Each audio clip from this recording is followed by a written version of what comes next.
Amityville Dehşeti.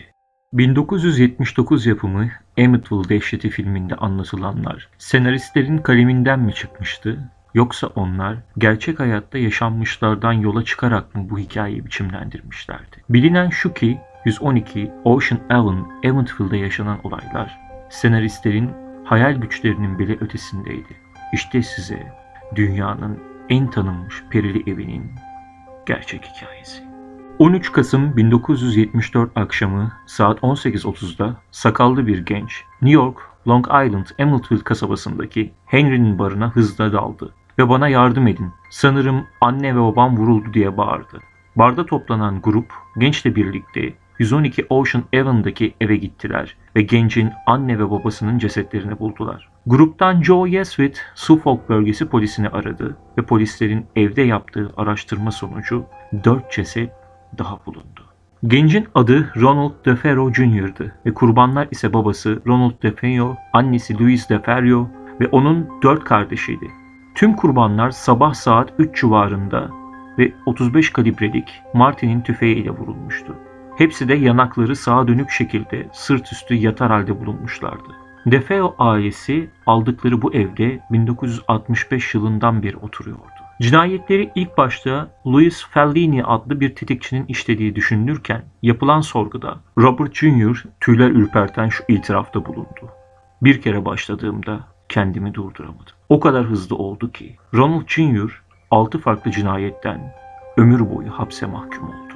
Fakat Amityville'de DeFeo ailesinin hikayesi yeni başlıyordu. DeFeo cinayetlerinden 13 ay sonra Aralık 1975'te George ve Kathleen Roots çifti evi $80.000 satın aldılar. Ev Hollanda kolonisal yapıda inşa edilmişti. Nehir kenarında olduğu için bir kayıklığı ve yüzme havuzu mevcuttu. Lutzlar kendi evleri olmasına rağmen yeni bir başlangıç için bu evi almışlar. Kathleen'ın önceki evliliğinden 9 yaşında Daniel, 7 yaşında Christopher ve 5 yaşında Melissa adlarında 3 çocuğu ve ailenin de Henry adında bir Labrador köpeği vardı. İlk gezdirme esnasında emlakçı kendilerine cinayetlerden bahsetmesine rağmen aile bunu kendileri için çok da sorun olmayacağını söylemişti. Lutzlar 23 Aralık 1975'te eve taşındılar. DeFeo ailesinin eşyalarının çoğu evin içindeydi. George'un bir arkadaşı evin geçmişini öğrendiğinde evin kutsanması gerektiği hususunda ısrarcı olmuştu.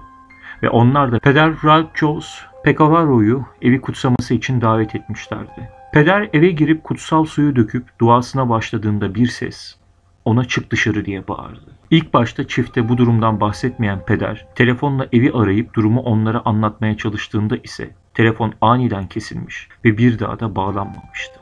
İlk başta hiçbir hareket olmayan evi üst üste yaşanan olayların ardından Lutzlar 14 Ocak 1976'da terk ettiler. 1977'de Jay Anson, Lutzların yaşadıkları Amityville Korku ve Gerçek Bir Hikaye kitabında derledi ve kitap bestseller oldu. 1979'da ise başrollerini James Brolin ve Margaret Kidder'ın oynadığı kitapla aynı adı taşıyan film evin ününü dünya çapında yaygınlaştırdı. Günümüzde bu ev halen Amityville'de görülebilir. Fakat turistlerden ve ziyaretçilerden bıkan bölge halkı evin adresini, başta meşhur pencereleri olmak üzere çehresini değiştirmiştir. Lutzların evde yaşadıkları. George her gece sabaha doğru 3:15 civarında kalkıp kayıkhaneyi kontrol ediyordu. Sonradan bu saatin cinayetlerin işlendiği saat olduğu ortaya çıktı. Evde kış olmasına rağmen sürekli sinek sürüleri vardı. Katie, cinayetler ve onların hangi odalarda nasıl işlendiğine dair canlı rüyalar görüyordu. Bir süre sonra Lutzların çocukları sırt üstü uyumaya başladılar. Tıpkı DeFeo'ların öldüğü pozisyondaki gibi. Katie evin içinde gizli bir oda buldu. Duvarları kırmızı olan bu odaya köpekleri Harry girmeyi sürekli reddetti. Lutzların küçük kızı Missy, Judy adındaki küçük bir kızla arkadaşlık ettiğini söylemeye başladı. Judy kırmızı gözlüydü. Evin içinde sürekli ayak sesleri duyuluyor ve kapılar açılıp kapanıyordu. Yatak odalarında yatarken alt kattan açılan radyo sesi duyuluyordu ama aşağıya indiklerinde ses kesiliyordu. George bir gece kayıkhaneyi kontrol ederken yatak odasındaki pencereden bir çift kırmızı gözün kendilerine baktığını gördü. Kontrol etmeye gittiğinde gözler yok olmuştu. Katie yatakta yatarken çarşafları görünmez bir güç tarafından üzerinden çekildi ve havaya yükseldi. Kilitler, kapılar ve pencereler görünmez bir kuvvet tarafından parçalandı. Evin duvarından yeşil bir sıvı çıkmaya başladı. George evdeki Çin aslanı heykelinin saldırısına uğradı ve bacağından yaralandı. George Katie'ye bakarken onda bir anda 90 yaşında bir kadın gördü. Saçları dağınıktı, teni bembeyazdı, yüzü çok çirkindi ve dişsiz ağzından salyalar akıyordu. Evi kutsamaya çalışırken çok güçlü bir ses, "Kesmeyecek misiniz?" diye bağırdı ve daha sonra çabalarında ise yaşananları çift açıklamayı reddederken sadece "çok korkutucuydu" demekle yetindiler. Ertesi günde evden taşındılar. Olaylar sonucunda evi incelemek için paranormal bir grup kuruldu. Bu grubun en ünlü kişisi ise meşhur Annabelle bebek olayını araştıran Lauren ve Ed Warren çiftinden Lauren'dı. Ayrıca konuyla ilgili yapılan paranormal araştırmalar sırasında 1979 yılında profesyonel fotoğrafçı Jean Campbell ikinci katta kamerası ile bir poz çekti. Resim banyo edildiğinde kapının kenarında kendine bakan, gözleri ışık gibi parlayan bir çocuk silüeti belirdi. Oysa o sırada evde ya da odada hiçbir çocuk bulunmuyordu. Fotoğrafçı bile sadece tesadüfen bu kareyi çekmişti. Daha sonra resim incelendiğinde bunun cinayete kurban gitmiş John Matthew DeFeo olduğu belirtildi. Evde öldürüldüğü belirtilen küçük çocuğun resminin fotoğrafa yakalanması ve bu resmin hilesiz olduğunun açıklanması olayın üzerine ayrı bir gizem perdesi çekmişti. 2000 yılında History Channel'daki bir röportajında Kathy Lutz, DeFeo evinde yaşanan her ailenin başına felaketler geldiğini söylemişti. Yazar Jay Anson, evin lanetli olmasının nedeninin zamanında evde yaşadığı iddia edilen John Chatham adlı bir büyücüye bağlamıştı. Fakat Lutz'lar daha sonra evi satın alan Crowmere ailesi evde hiçbir sorun yaşamadıklarını ve herhangi bir doğaüstü durumla karşılaşmadıklarını söylediler. Ama meraklılar o kadar fazla rahatsız ediyordu ki evi satmak zorunda kaldılar.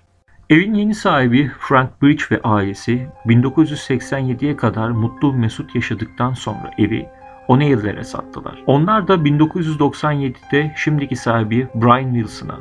Bu ailelerin hiçbirinden herhangi bir doğaüstü olay bildirimi gelmedi.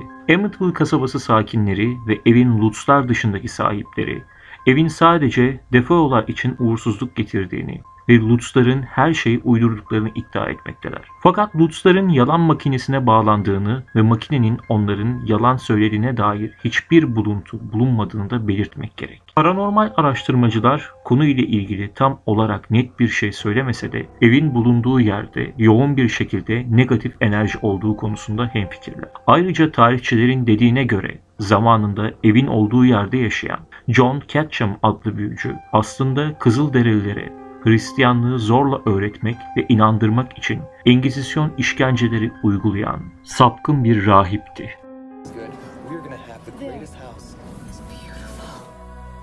This is an amazing house. You are going to love it. A crime, like a murder. In the house?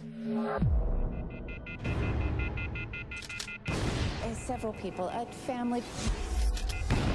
Claims he heard voices coming from within the house.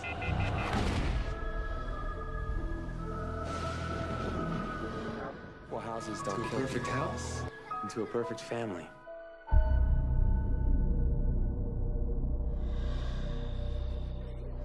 Who are you talking to? The girl who lives in my closet. And what's her name? Jody. What's the matter? Just seeing things, I guess. When did you come back to bed? I can't sleep. This is my mind. There was a family lived here some time ago. They had a similar problem. I'm living in their house.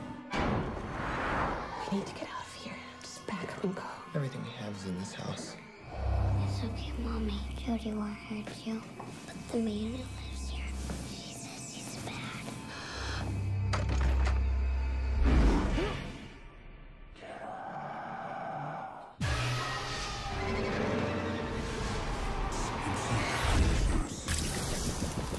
Open the door. It's not opening. I can't open it. George?